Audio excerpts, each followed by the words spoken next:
welcome to QI. Tonight we look through both telescope and microscope at the quite interesting world of little and large. Joining us tonight are the gigantic Phill Jupitus, the massive Richard Osman, the titanic Lucy Porter, oh my gosh, he's so teeny-weeny I could squish him, Alan Davies. Now, let's go large on your little buzzers. Phill goes. Hey, spend a little time with me. Big spender. Richard goes. Big John. Big John. Big Bad John. Lucy goes. Big girls don't cry. Big girls don't cry. And Alan goes. It was an itsy-bitsy Lovely. Now, during this L series of QI, we have a spend a penny joker.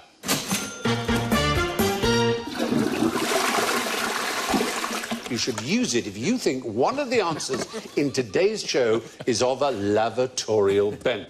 So, what's the largest native land animal that you'll find all year round on Antarctica? I don't think there are any land animals on Antarctica. Humans? Human beings? Oh!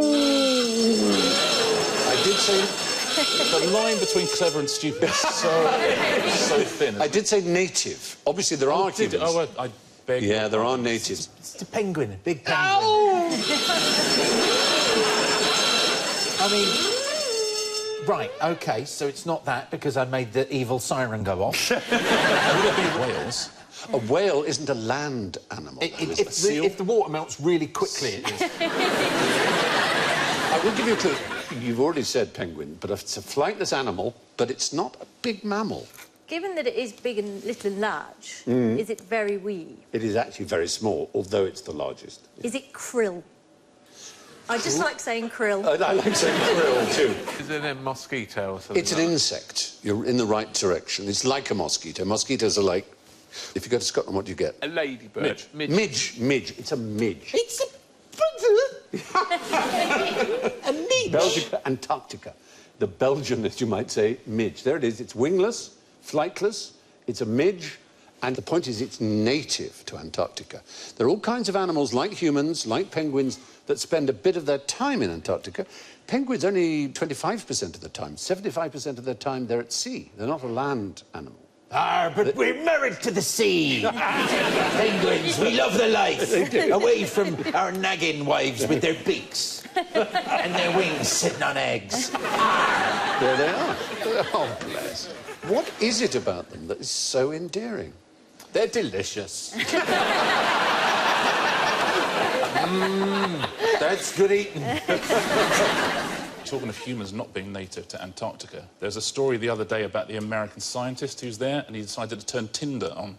You know Tinder, the dating app. Oh, yes. And he got a date with a woman in a tent 45 minutes away. He was also... You're kidding me? That's hilarious. That'd be great if she came up and he went, nah, swipe No, right. swipe Nah. Grinder, however, all penguin. Yeah. But if they were to mate, say, have a child, raise that child there, suddenly... That child would be endemic or native to Antarctica. Yeah, and by the time this goes out on Dave, everyone will be like, what about the Tinder baby? Midge. Yeah, Tinder baby. You're right. I have to pull it in. They've got Wi-Fi, that's the best thing about that. Yeah, Wi-Fi on Antarctica. That's good going. Yeah, Those it's penguins impressive. are all hooked up. They're all the same. Their version of Tinder is called Pick Up a Penguin. Very good. So, now, identify the world's biggest gas bag. Oh, Lord. Lord, John McCruick. It's a very good answer. An actual bag of actual gas. That would probably be the best way to go, without hinting too much. I presume something like the Hindenburg, an airship, an enormous airship. Perhaps. Well, kind of like an airship, yes, though, in fact, even bigger. This is the biggest such device ever constructed Is by it the man. one that Bruce Dickinson from Iron Maiden is involved with? How extraordinary you are. No. But I'm very impressed that you should know of that. Now, I met him about 5 years ago. He said he was invested a huge amount of money, and it's about 200 feet, like 300 feet long or something. It's absolutely enormous. There's pictures of it. It looks like an arse, the way it's That's built. it. It does. There it is, In like its an hangar. arse. But it's in a hangar that's so big it has its own climate. Yes. Has clouds and Yep. all sorts of... Why, oh, why, oh, why? Did he do it? Well, because for commercial reasons. Yeah. It's like Oh, to it replace... goes 100 miles per hour? Yeah, it's like properly quite impressive. Have they sorted out the whole, you know, Hindenburg No, fiery they death decided not element? to worry about it. It can carry 50 tons. It can stay in the air for 3.5 weeks. But the difference between that and the Hindenburg is, do you know what the... It's not full of hydrogen, I Well, take that's it. The Hindenburg and the earlier airships are full of hydrogen, which is incredibly flammable. Not just incredibly or intensely, but incredibly. Well, that's which is why it blew up. That's why it blew up, because it was incredibly flammable. What have I told you about reading Jabberwocky before you present it? It makes it incredibly dangerous. So, yes, that was a really good interruption. Is this as a it were. naturally occurring gas bag? No, it isn't. It is the biggest ever bag of gas created by humankind. Does it have a purpose? So it has a purpose other than storing the gas? It had a purpose in as much as it broke 3 records, which are better remembered than this record. What are the 3 records you might think of in terms of a balloon? Height, distance, Yes. and number of deaths. There were no deaths. There were no deaths in this case. Is it loudest pop? Not...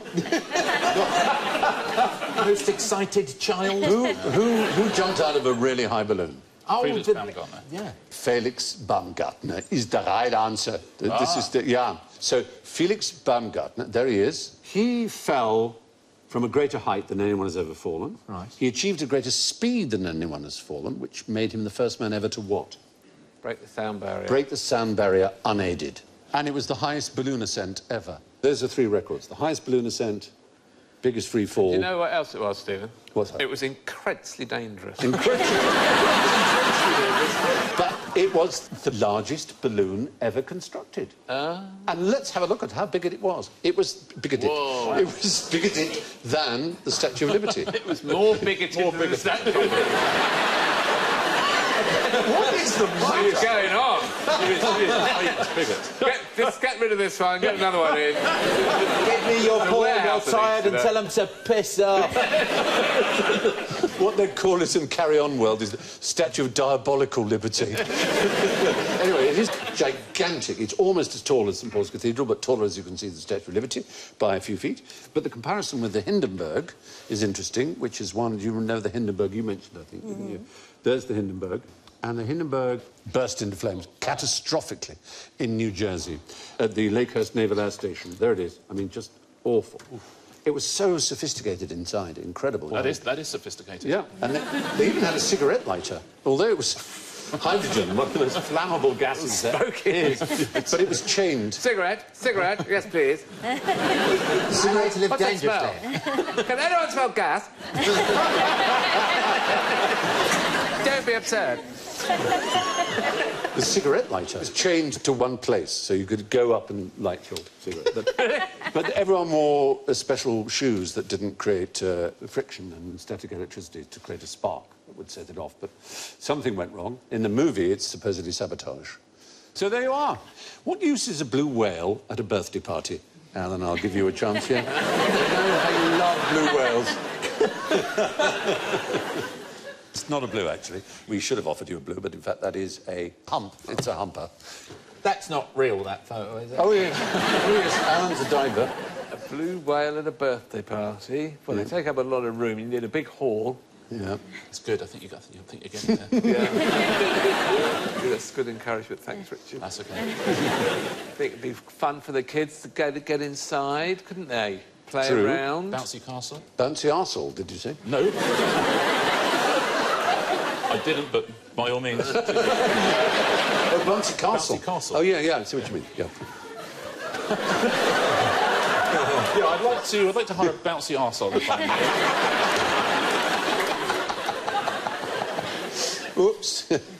No, list things that you need for children's Well, play. my I'm kids... thinking candles. Yeah, Candles is one. my kids love ambergris, so You're quite right, ambergris does come from a it'd be whale, a but... natural for a blue... right, cake. Parcel. Pass the parcel. Balloons. Yes! Balloons. Balloons. A big whale balloon. Whales filled Why with would a helium. blue whale be useful at a Because it children's can party? fill up, it's got the largest breath in the world. Yes, because in one breath, a blue whale could inflate 1,250 balloons. OK, That's a spoilt child. I take that... I take that point, but I'm fairly sure it's never happened. But also, logistically, it would be almost impossible. I would like whales live to be very old as well, don't they? So I would like yes. one at my birthday party to make me feel both young and slim. Yes. Whales aren't particularly slim, though, Lucy. No, but I would next to a whale. Oh, I see, next to a whale. Yeah, I'm sorry, I'm so I'm not stupid. asking much of a compliment, No, Stephen. no, Just, you know. I do You're apologise. not going to be able to get next to the whale because he's in the balloon shed, pumping away. One.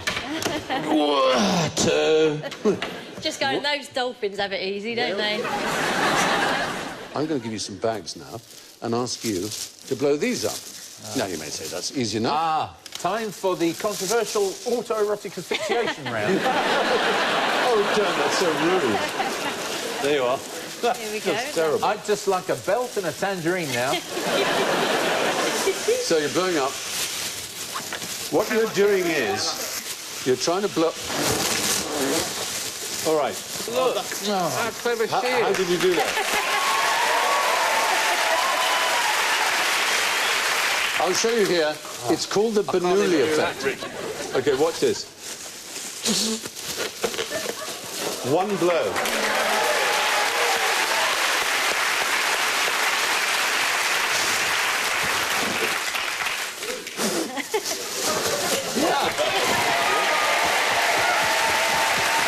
So there you are. Just one blow from a distance, like that, which you did. So you get the points there, Lucy. That's very impressive. So put them away now. You can put them away now. But that's the Bernoulli effect, which is rather impressive, isn't it? You can try that at home, ladies and gentlemen, boys and girls. Go to the little cupboard under the sink, boys and girls, where Mummy keeps all those little bin liners. And her gin. Yeah, don't put them over your head, and just do that little effect. And then Mummy and Dad will be very impressed. Stephen, tell me to do it, Mummy! Now, who said the most beautiful girl or woman in the world would be a matter of indifference to me, but tall soldiers, they are my weakness? You did.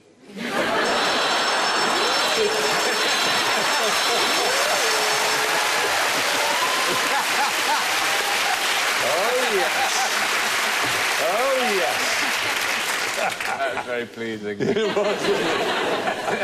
Was it someone who had a tall soldier pointing a gun at them at the time? You think so? This person was obsessed with tall soldiers, tall people generally. Was it my PA, Kelly? She would be. She is literally all she wants in the world, if you know anyone, is a ginger squaddy. It's all she wants. It's all she wants. But a tall ginger A squaddy. tall ginger squaddy, or failing that, a ginger roofer. So if you know anybody... All right. You heard it here Yeah. first. I do have I have an inkling about this, but I can't remember. It was a squadron Potsdam. Oh, brilliant. Absolutely right. Yeah, there were the Potsdam giants. Yeah, absolutely right. It was King Friedrich Wilhelm I of Preuss, or Prussia, who was the father of Frederick the Great. And he became king in 1713, as you all know. And he was obsessed with tall soldiers. And he would kidnap them, he would recruit them, he would get them from any country that wanted to be in with Prussia, which was just growing as a power. He himself was only 5'5", so he wasn't very tall. But he just got them from all over the place. In fact, one of his tallest was a 7-foot Irishman called James Kirkland, who was the hero of the regiment of Potsdam giants, and he paid fathers for tall sons. He paid tall women to have sex with tall men so they could have tall sons. He was, and if he was... He sounds like my kind of guy.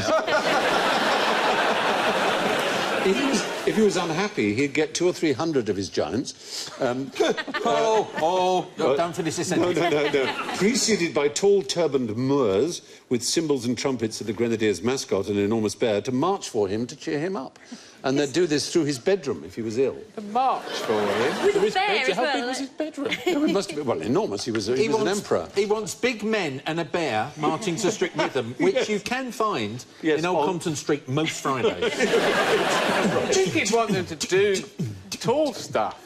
Like reach on high shelves. Stuff off shelves or something. Yes, that's true. Plucking. I mean, Well, what's the point of having them just walking up and down? I don't know. He had his particular The thing. reason I've heard of this is because when I got together with my husband, someone made this reference because I'm 4'11", my husband is 6'5", which is like Justin. Is that yes? In the bedroom, it's like a ventriloquism act that's gone really serious. Horrible image, So you know. right. But Well, yes. well, Frederick would have loved it, obviously. Yeah. But, What does he make you do while he's drinking a pint of water?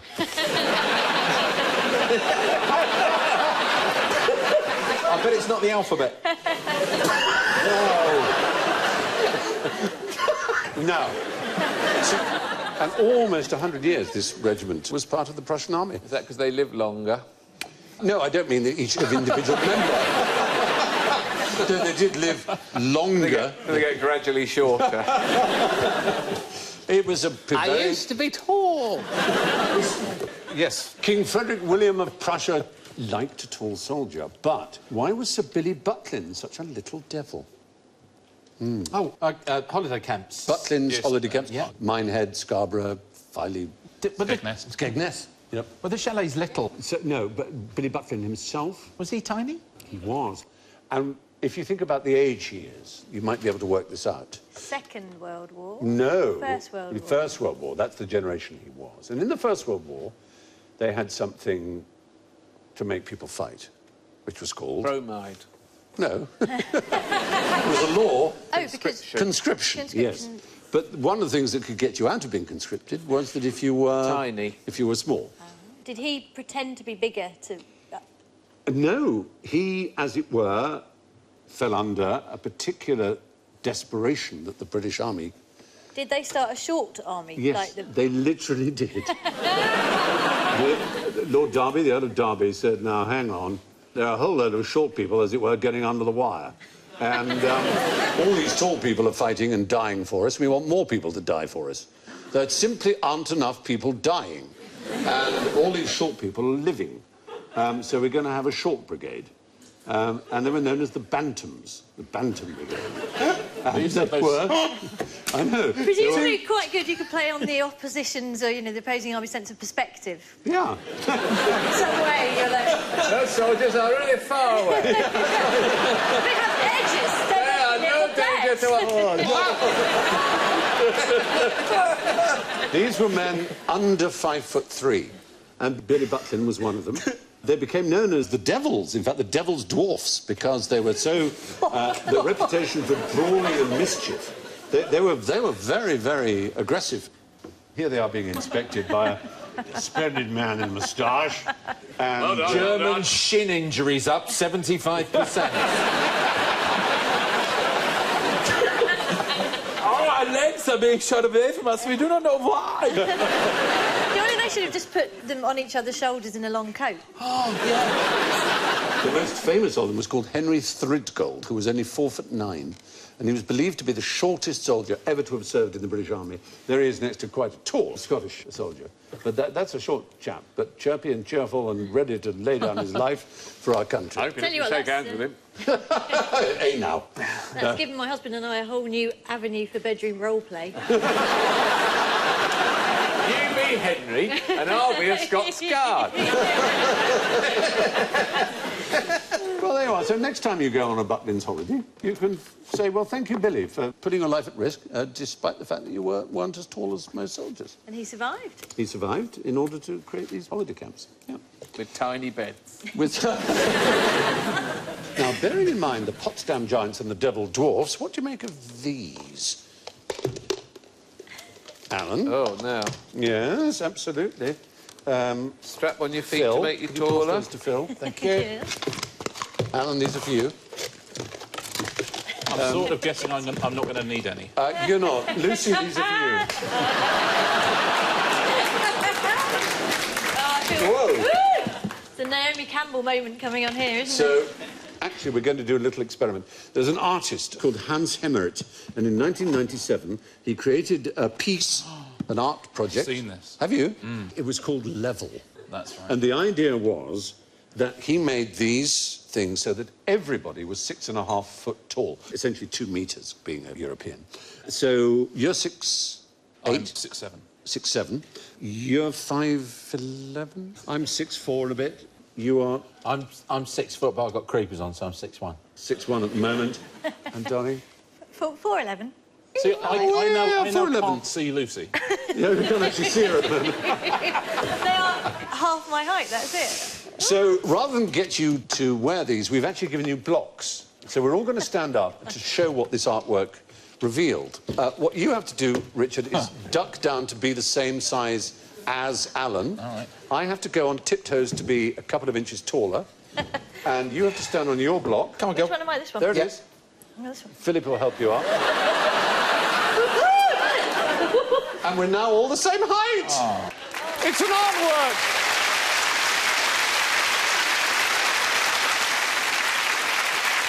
Isn't that astonishing? You see what that's like, Lucy? This is the happiest I've ever been. You tire of it. You're so far from the desk when you want I to know, write right? something down. When you want to pick your tea up, you've got to go all the way down. It is hard with us because, you know, you have to move things onto higher shelves as children get older. I can't reach the cleaning fluids in my house now. I'm like a borrower. It's ridiculous. So, let's sit down. Careful now. Health and Careful. safety! The one thing when you are 6'7" or you're very tall is you endlessly get asked to be on police identity parades. That's exactly what will But happen. you do. Yeah, at least once a week people say, 15 minutes, do you, sir? I think because they don't have a ready pool of people to do it. That's And a lot of bizarre. tall people commit crimes. Yes, they do. Oh, yeah. No, And we get I'm an away with it. example. what it is, a lot of short people report crimes. Yeah. But you can He see... was huge! That's all. At least 6'6" or something. He was huge. A giant of a man he was. Anyway, the idea was an artwork called Levels, which was something to do with the idea that people from business and meetings and everything else should all be the same size. Anyway, what are the gimps searching for? That's a Travelodge curtain. I love that you recognise it. That is... Anyway, that's the curtains. It's impossible to tell with the old zip done up. Don't know where the station is, do you? Is it an acronym? Ah. Great, giant Italian men posturing slowly. Great is right, great. Is the MP magnetic pulse? No, but I love the way you're thinking. All right. Is it searching for an extraterrestrial life? It is searching, but it's searching for something much for a closer to hero. home or, indeed, wider in the universe. Parking space. P.S. Parking space. It's a great something, and the S is a search. So it's a great something, something, something search. It's using computers. Michael Since Parkinson? 1996... Mum porn.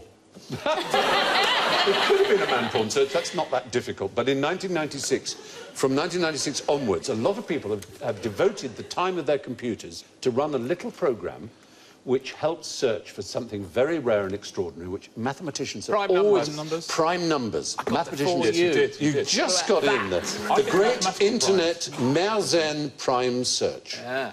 A Mersenne prime number is a very particular kind of prime number. What is a prime number, if you can One just... that's divisible only by itself and 1. Is the right answer. So we start with 2, 3, 5, 7, 11, 13, 17, 19, They go into 23, numbers etc. with- Yeah, exactly. Thousands of digits, don't they? They found like 1 million digit Oh, prime, well, haven't 17 million. 17, way over 17 million digits. But the thing is, there's no system behind it. And great mathematicians like Erdos, the great Hungarian mathematicians, have always tried to find some system behind it. And to this day, computers are battling away, trying to find it. Haystack, isn't it? So what's a Mersenne? A Mersenne prime is a very particular prime. It's 2 to the power n, i.e. 2 to the power anything. So 2 squared, 2 cubed, 2 to the power 4, 2 to the power 5, minus 1. So 2 squared is 4, minus 1 is 3. That's a Mersenne prime. 5 is not a Mersenne prime, but 2 cubed, which is the next power up, is 8. Minus 1 is 7. That is a Mersenne prime. And the longest prime number as yet discovered, while I'm speaking, is 17,425,170 digits long. That's not the number itself, that's how many digits right it is. to oo. You're right to oo, and to some extent you're right to R. You'd be annoyed if your bill came to that in a restaurant. And that is a Mersenne prime, which is what's so fascinating about it. I'm excited now about maths in a way I've never been. Thank you. Good. Well, there you are. That's it. GIMPS is searching for ever bigger prime numbers. Now, back to the front. This is the Goliath. Where did the driver sit? It didn't have one. Is the right answer. Come on. Yes. Quite right.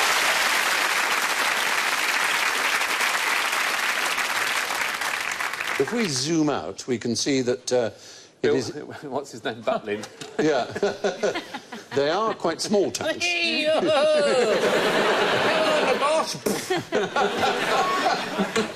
It appears to have a Tommy there with his rifle slung.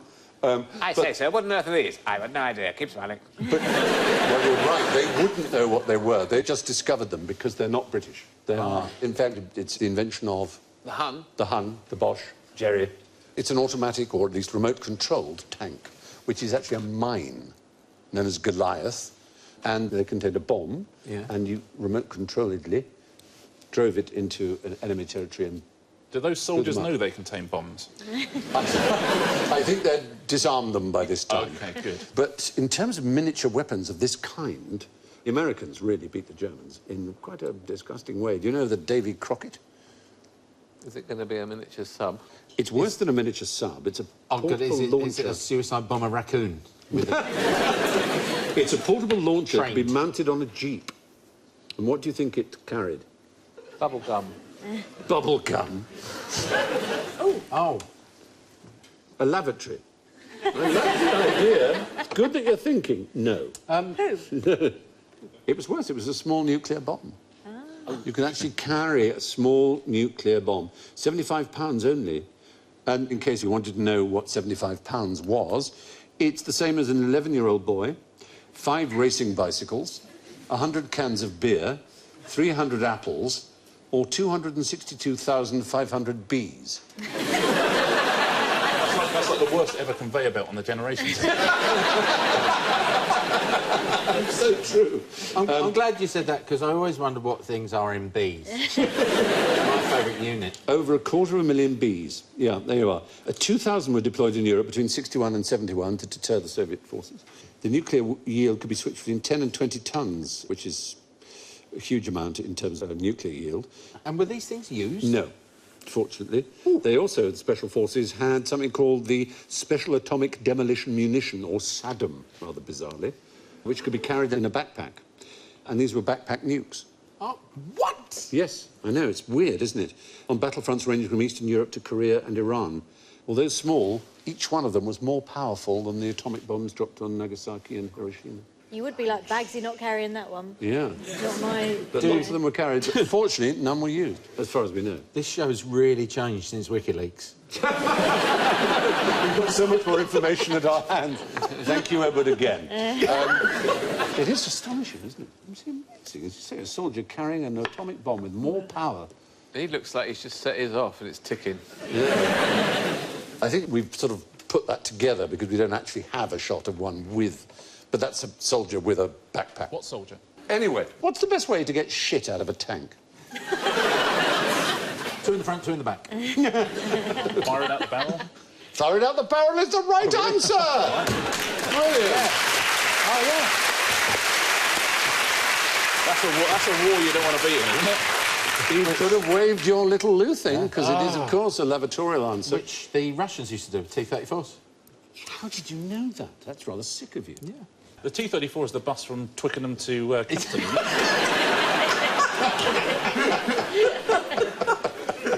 And you can sling your shit out of the side of it every time. It was a man called Alexander Georgievich Semenov of St. Petersburg, who was granted a patent for his method of bio-waste removal from isolated dwelling compartment of military facility and device for its implementation. I tell you what, let's just stick an eye on front of that. There's sort of a million of them. In plain English, it got rid of a tank crew's excrement by firing it out of the barrel at the enemy. And he described it thus: the military psychological positive effect takes place. Comprehension of the facts of delivering and distribution on enemy equipment and uniform, as well as the opportunity of informing other soldiers and the enemy about it. In other words, covering the enemy with shit is good for morale because it's funny. I love the fact that that got way bigger. The idea of being hit with poo is much worse than the nuclear bomb. But it is, really, isn't it? It is, yeah, I go with it. The 20 seconds after you've been hit by that is worse than 20 seconds after you've been hit by a nuclear bomb. You're vaporised, exactly, or just what do you do with that? You vomit, it's horrible. Horrible, horrible, horrible. Beautiful story. It is a lovely story, and I'm happy to share it with you. Now, what did the chap on the left here have that was twice as big as the chap on the right? I don't know. Are these chaps inventors, Stephen? No. Is it to do with their beards? No, they're both very famous. They're both 19th century. Are they philosophers? One of them won a Nobel Prize, the other didn't. Oh, is it Nobel Prize cabinet?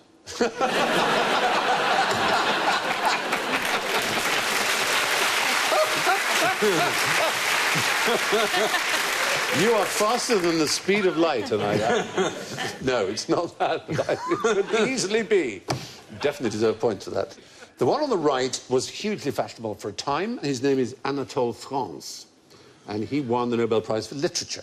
The one on the left was a great literary figure, still much more highly regarded as a literary figure than the one on the right. Is it Twitter following? Neither of them, to their eternal shame, has a Twitter following. How do you win a Nobel Prize for Literature if you don't Twitter? It seems inconceivable, doesn't it? I know, I know. The one on the left, his initials, though, are slightly to do with Twitter. His initials are IT. Is he Russian? Yes. So if it's I, it's got to be... Igor. Ivan. It's the right answer. Month in the country? Turgenev? Fathers and sons, Ivan Turgenev is the right answer. So, you have Ivan Turgenev and you have Anatole France. One had something that was double the size of the other. Is it right hand or left hand? No, but you're right to be physical. It's about their bodies. Well, everyone's thinking it. They might as well go...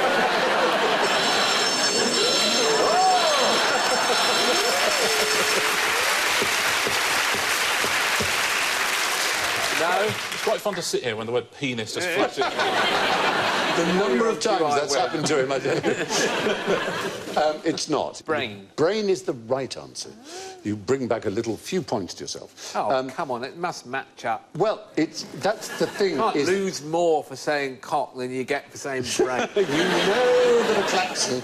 Yeah, Turgenev's brain is twice the size of Anatole France's, or was, and Anatole France won the Nobel Prize and Turgenev didn't. Not that that's anything to do with it, but it is quite surprising, because generally speaking, it's held that brain size is to do with intelligence, although there are manifold exceptions.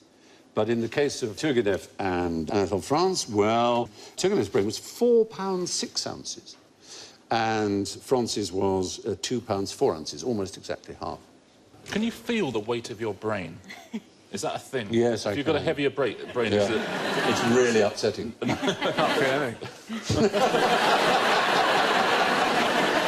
Size isn't everything, it seems. However, just how small can you feel?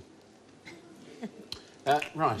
So is this your ability to feel tininess? It is, well spotted. A human hair is pretty small. Hairs are small, yeah. You can't feel that if it's resting on your hand, but if you put it between your finger, you can. Pollen. Can you feel pollen?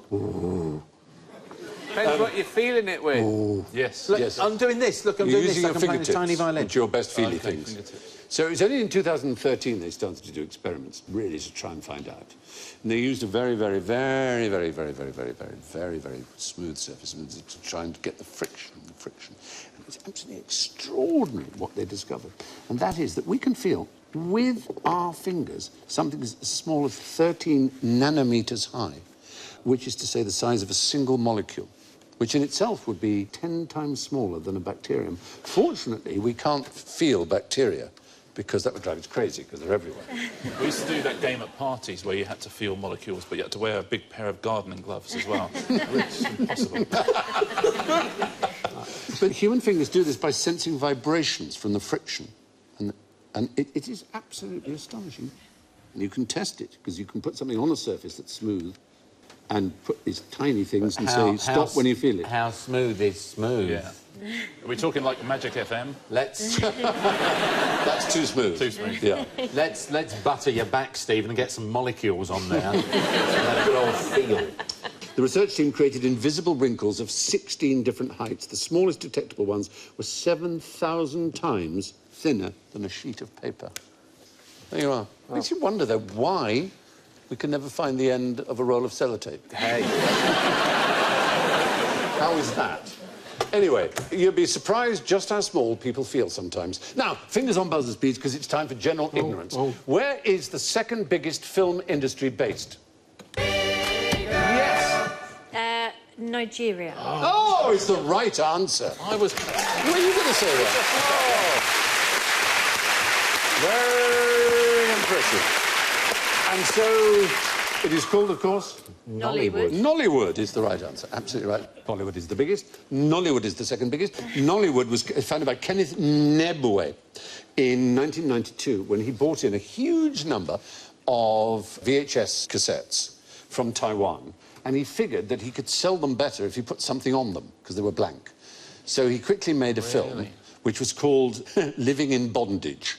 And it was about a man who achieves power and wealth by killing his wife. But she comes back to haunt him and destroys his happiness and sanity. And it sold 750,000 copies. So immediately people started to follow his bandwagon. And this extraordinary studio system, well, it's not really a studio system because it has so few facilities, but it's incredibly successful. They turn out 30 films a week. They churn them out. They really do. We once made a TV show in Nigeria, and we turned up, it was a quiz show, we turned up, there was a field, they built a studio, built everything inside it, we filmed it, they then dismantled the whole thing, and we all went home. Really? Yeah, for a 1.5-hour TV pilot. Was that Pointless Nigeria? It wasn't Pointless Nigeria. Wow, that's amazing. Now, which country's armed forces' official march is about a tramp by a pond being accosted by a farmer because he's stolen a sheep in his lunch bag? Australia? Oh, what a shame. Sounds a bit like it, though, doesn't It sounds exactly like it because it is an exact translation of Waltzing Waltzing Matilda. But Waltzing Matilda is not an official march in Australia. But it is the official march of a country's military. Oh, I bet it's one of the African countries, isn't It's it? not, bizarrely. It's one of the Asian countries. No. It's like way deep down there in South America. No, that's the right area, except not south. Caribbean, No. Central America, Nicaragua, like Honduras type place. Panama, I want to say Panama. Belize. I'm going to say Belize. I'm going to say... If you get it when I've done 15... Belize. El Salvador. Costa Rica. No, go big. Mexico. Even bigger. America. The United States of America. Amazingly. Get out The of first Marine, yeah. The first Marine Division. There they are. They Tall have... soldiers. Yeah, the first I Marine... love you. March to me. I love she's just like, oh. She's come out the wrong door. Well, that's my PA, Kelly. Hats off. The first Marine Division used Waltzing Matilda because of their relationship with the Australian Army in World War II. But there's no Australian military force that uses it officially. Of course, they can play what they like. They were trying to have it as their national anthem, weren't they? But it was outvoted, I think. By Advance Australia Fair. Advance Australia Fair, which is one of the official marches, the other being God Save the Queen. There's also the British Royal Tank Regiment's Slow March. So the fact is, if you hear Waltzing Matilda coming at you in an official capacity, it's Americans attacking you, not Aussies. Or our own chaps, but very slowly. When a chicken lays an egg, which end comes out first? Oh, God, not answering. The big end. Yes! Oh, shut up! I was going to say that! We can actually... we've actually got a glove which sort of reproduces an oviduct, you know, a little egg-laying tube. So you can try and... What happens is, in utero, the egg is little end down, and then it turns round...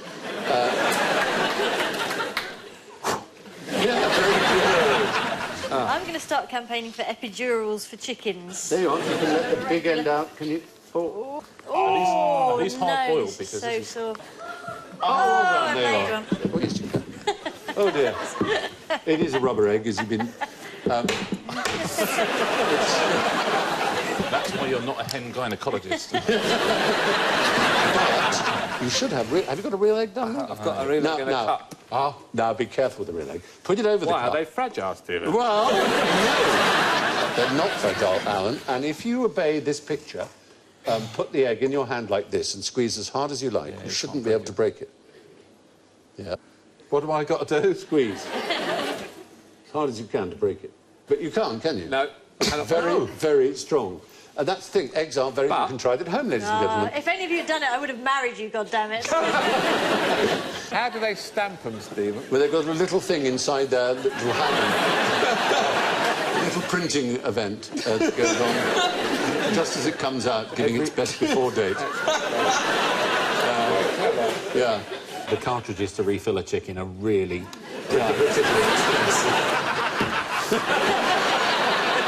Well, yes, you've got revealed my Meanwhile, on the chicken farm, Barnes Wallace.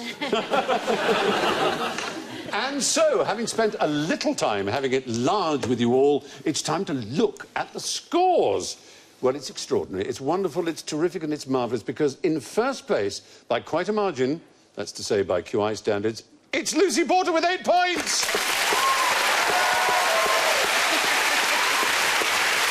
In second place, 5 behind, with +3, is Phill Jupitus. And surprising, given the depth and breadth of his knowledge, with -16 in third place is Richard Osman.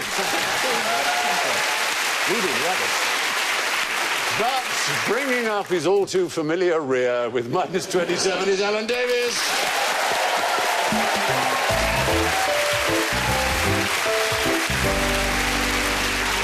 So it's thanks from Lucy, Phil, Richard, Alan and me, and I'll leave you with the last words of Nostradamus as he lay dying, probably making what was his only accurate and only unambiguous prediction. Tomorrow, I shall no longer be here. Good night.